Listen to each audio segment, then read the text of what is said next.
Akili, akili, akili, akili. Mary akunda gutwara igare, biramushimisha cyane, abaseka anezerewe. Ha ha ha ha ha, gutwara igare bishimisha buri wese.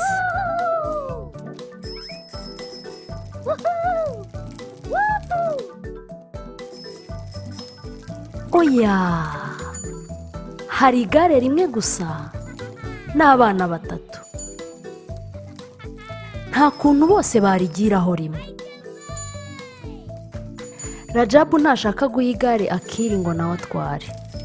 Akili na Mary ntibakishimye, ntibaseka, nta munezero, barababaye, bari kurira.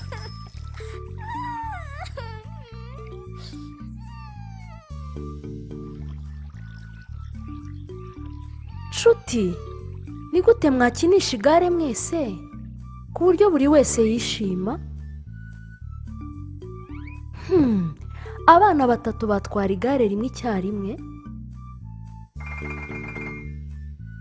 Ni gute mwakinisha igare mwese ku buryo buri wese yishima? Aha, Rajabu yungutse igitekerezo. Mwagenda musimburana gutwara igare. Buri wese yatwara igare inshuro imwe akazenguruka igiti akagaruka, hanyuma wagaruka mugenzi wawe agakurikiraho. Mubikoze neza nshuti. Ubonye uburyo mwakinisha igare mwese? Ha ha ha ha, gusimburana bituma buri wese yishima.